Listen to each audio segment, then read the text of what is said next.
Looks good, doesn't it? Let's make it better. Let's get this thing jacked up. This is day 2 of Shock Therapy springs. We're going to go ahead and do these front Fox 2.5 reservoir shocks today. Get the dual rate spring kit put on from Shock Therapy, crossover rings, all that good stuff. Do it step by step. If you missed the other video from a couple of days ago, we did the rears already. You can go back and watch that if you need to see how to get it done. But I'm excited. Let's get these springs on here and get ourselves set up for the next stage of goodies to come. All right, guys, let's get after it.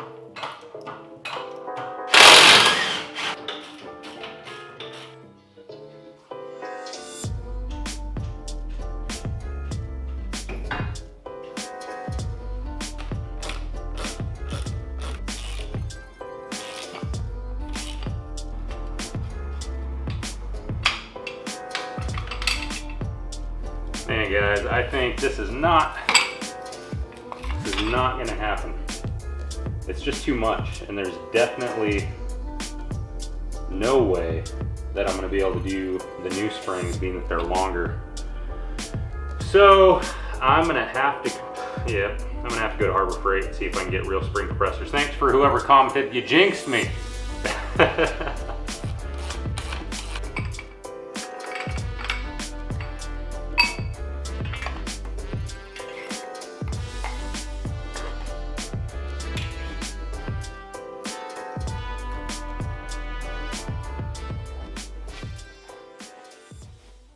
All right, so that was fun. Quick trip to Harbor Freight, and 5 minutes later, we've got everything taken apart. So, just like the rear shocks, we've got everything laid out. We've got our marked front upper spring from Shock Therapy, our front lower. We've got 2 crossover rings, our O-ring, our perch, our spring spacer, and this is the little plastic spacer that goes up under the compression preload adjuster. So, with that said, everything's cleaned. Let's get it put back together step by step. I'll show you guys the measurements for this and how you're going to do it. Should only take a few minutes. Let's do it. So we've got our crossover rings here from Shock Therapy. Again, just like the other video, you're going to have a flat side to these rings and a recessed side. Flat sides are made to hit each other. The recessed side is going to hold the silent O-ring in place, and that O-ring is going to be on the bottom side. So before you go spinning them up the shock body, make sure you have the flat sides together so you don't have to do it twice. We're looking to get these at 5 3/4 to the bottom side from the shock bridge. So we're going to go ahead and get that done now. Let's give it a check. So again, we're going to measure from this bridge portion right here of right behind the reservoir.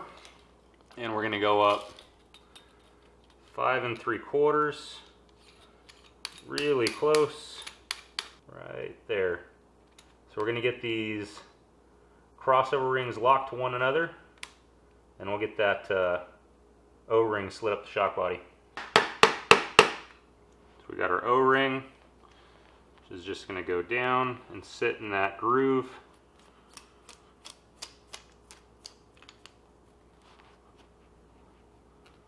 Just like that. So the next, since I have those big spring compressors from Harbor Freight, I'm going to go ahead and get the preload adjuster set where it needs to be, which they're looking for 2 3/4. Again, from the bridge to the underneath side of your preload compression ring. So we're going to go ahead and get that set now.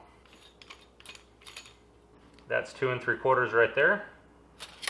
So we'll get this lock ring down on top of it. All right, that's where we want it. So let's go ahead and get the springs ready. All right, so we've got our front upper spring. It's going to be interesting to see how much these need to be compressed to get them on here. We got our spacer, and again, just like the rear springs, like from the other video, you've got 2 arrows on this, opposite sides of each other.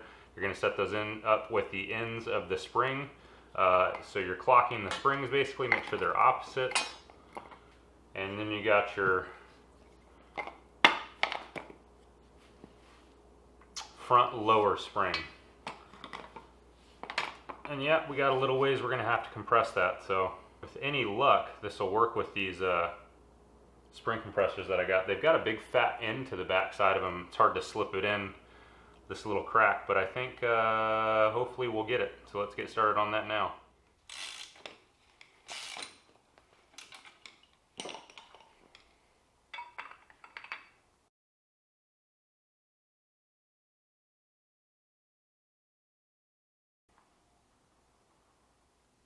Defeat, guys. I've been defeated. The spring compressors that I bought, they're just not going to work out.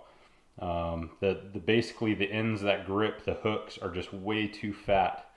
There's not enough clearance between the shock body and the spring to get them compressed far enough to get the perches back on. And there's nothing else I can do today to do it myself without ordering a spring compressor, spending some money, yada yada, waiting. So my goal today is actually to get this wrapped up. It doesn't make sense for me to buy a big old fancy spring compressor. I'm not going to be doing that often. So there's a couple local auto shops. I'm going to take everything in. I've got the crossover rings all adjusted at 5 3/4 at the bottom side. I've got the preload rings set at 2 3/4, assuming that I find an auto shop that can have a spring compressor put these on for me, get them compressed and get the perches back on. Should take them just a couple of minutes to do so, so hopefully I have some luck. I'm going to head out, load all this stuff in the truck, and then I'll be updating you guys here in what seems like just a second, but I feel like is going to take me a while.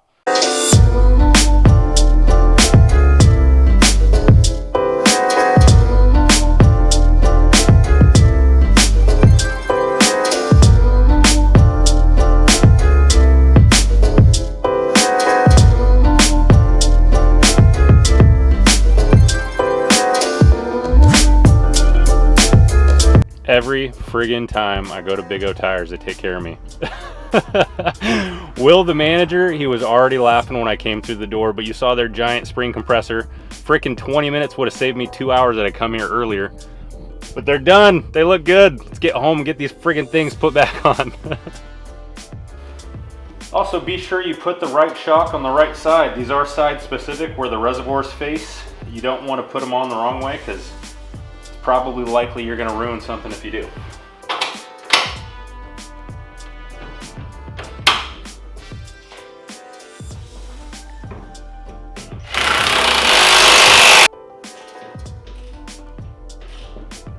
Alright, we're going to take off the stock sway bar links, these guys right here, and then we'll get the shock therapy ones put on. Alright, you got your shock therapy sway bar link adjustable, and then you've got your stock one, and you've got these nice little bearing type fitting deals on the ends, the spacers. So I'm just going to match up to the stock one by spinning these guys out.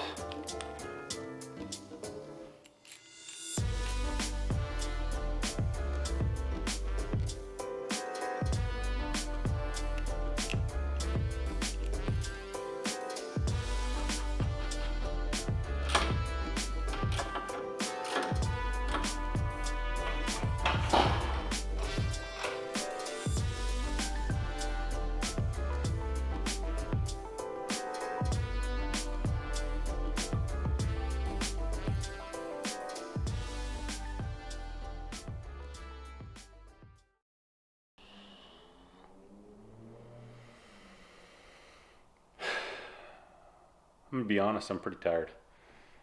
What started out as a 2-hour project took me 6 hours. Granted, I wasted a whole heck of a lot of time trying to compress those springs. So Riverts429, you know who you are. You're laughing your butt off right now because you were so friggin' right. I could have saved the trip to Harbor Freight by just going and getting those springs compressed and put on there. Anyway, whatever. How freaking awesome does that thing look? You see it in the background? Hold on, let me get it to focus on there instead, not me. Yes. Look how tall it's sitting.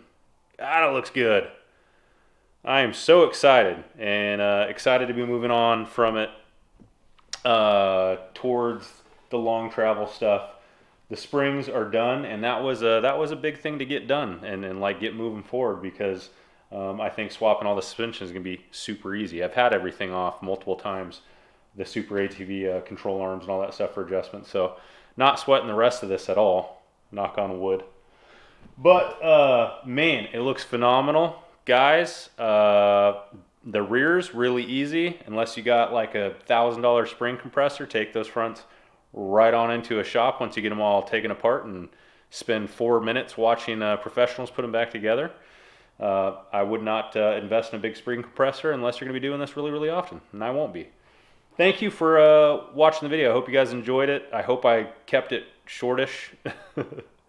And we'll catch you on the next video here real soon. Things are showing up. And this badass little build is going to be finished up before we know it, guys. We'll be out in the desert testing everything. Stay tuned. Thank you. I appreciate you. Subscribe, like, comment. Thank you guys so much. Bye.